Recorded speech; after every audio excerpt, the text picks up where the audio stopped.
Ինքնես հրավիրեք մի վայր, որտեղ ասենայք հիվանդ ծառեն, բայց եկեք գնանք Մենք Ամիրյան փողոցում նախ տեսեք կեղծարարները, մենք ունենք մի երկու կեղծարար։ Դրանք ընդամենը 2-3 հոգի են, մեկը հավաքանու անդամ Տիկին Վարդանյանը։ Ամիրյան փողոցից հրապարակել է կադրեր, մտեք եւ ես հիմնովին եմ ասում, որ նա կեղծարար է։ Ամիրյան փողոցից հրապարակել է կադրեր, գտել է մի հատված, մի 20-30 մետրանոց, որտեղ ծառեր չկան, դրեք նայեք իր էջում է, ամբողջ տեսա նյութը այն անկյան տակ է նկարված, որ Ամիրյան փողոցում որևիցե ծառ չի երևում եւ բղավում գոռում գոչում է, որ Ամիրյան փողոցում ամբողջ ծառերը կտրված են։ Մի ալարեք, իջեք Ամիրյան փողոցը տեսեք ամբողջ ծառերը կտրված են թե չէ։ Կտրված պարոն Բեգոյան։ Ամիրյանում քանի ծառ է կտրված։ Դուք ինչ։ Այդ ինչու եք դուք մտածում էկոլոգիական արդյունավետության մասին, իսկ մի կազմակերպություն, որը բաղկացած է 1000 հոգուց, ունի մի 20 գիտնական, մի 50 էլ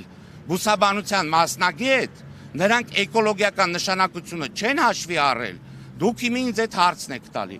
Էկոլոգիական նշանակությունը, նրա ֆունկցիոնալությունը, Երևան քաղաքի դիմացկունությունը, Երևան քաղաքում փորձված լինելու հանգամանքը,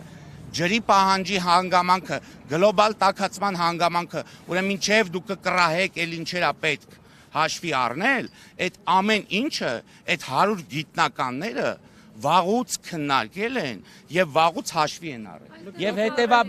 Եվ հետեւաբար երևանցին պետքա իմանա, որ լավագույն բուսաբանության ոլորտի լավագույն մասնագետները կամ աշխատում են Երևանի քաղաքապետարանի մեր հիմնարկում կամ որպես բարեգործություն Երևանին աշխատում են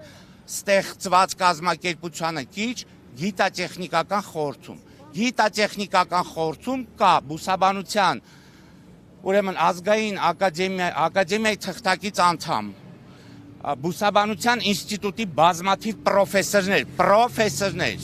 հողագիտության ինստիտուտի ղեկավարը եւ ինչքան Հայաստանի Հանրապետությունում քիչ թե շատ բուսաբանության եւ ոլորտի հետ կապ ունեցող բարձրաստիճան գիտնական կա, ինքը այդ խորհրդում է։ Եվ այդ ով կարող է իրանցից շատ մտածել Երևան քաղաքի մասին եւ խոսել Երևան քաղաքի մասին։ Ծառերը հատում եք, պարոն Բեգոյան։ Ինչ ծառատեսակներով է փոխարինվել։ Ուրեմն այստեղ հիմա կխնդրեմ բերեն։ Քանի լսում եք արագ ասեմ։ Նաեւ այստեղ ասում են Նաիրի բժշկական կլինիկայի դիմացի ծառերը հատվել։ Այո,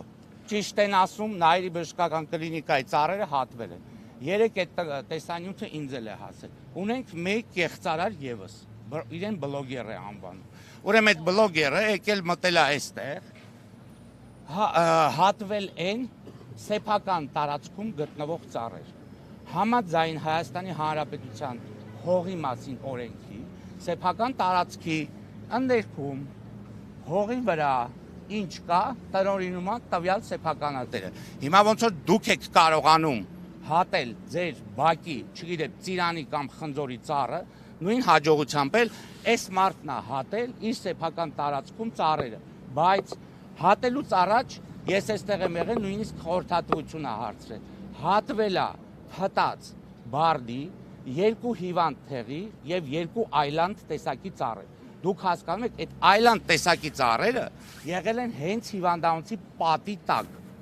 Ծառ, որը ինվազիվ է, որը ալերգիկ է, որը խեղդում է մարդկանց եւ ընդհանրապես իրավունք չունի Երևան քաղաքում լինել,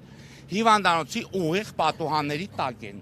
Հիմա այդ ծառը պիտի հատվեր, թե պիտի չհատվեր։ Բնականաբար այդ ծառը ոչ թե պիտի հատվեր, այդ ծառը վաղուց պետք է այդտեղ չլիներ։ Նույնն էլ այդ թեղին, որը որ հատվել է, որովհետեւ ինքը ամբողջությամբ պատված է եղել բլոճներով, վնասատուներով եւ ներթափանցում էր հիվանդասենյակներ։ Կարծում եմ այդ բլոճները, վնասատուները, կարծում եմ չէ։ Նույնպես առաջացնում են որոշակի բարդություններ հիվանդների համար եւ ալերգիկ ֆոն են ստեղծում հիվանդների համար։ Հետևաբար մինչև պրոֆեսորություն անելը, այսպես ճակերտավոր եւ իրանց դնելը այսպես ոլորտի գիտնականների տեղ, պետք է նախ հասկանալ հիվանդանոցին հարող տարածքներում ինչպիսի ծառատեսակներ պետք է տնկել, ինչպես նաեւ մանկապարտեզների բակերում։ Դուք գիտեք, որ մանկապարտեզների բակերում բոլոր տեսակի ծառեր չէ, որ կարող ենք այնտեղ տնկել, ինչը տնկում ենք Երևան քաղաքում։ Այո, մենք իրավասություն չունեինք գայինք եւ նախաձեռնենք այդ ծառերը ինչ տեսակով են փոխարինվելու։ Ուրեմն սաֆորը ճապոնական, ես հիմա կխնդրեմ մերոնք լսում են, այստեղ պետք է ծառերից լինի։ Այդ մեքենան թող քշի մոտիկանա այստեղ։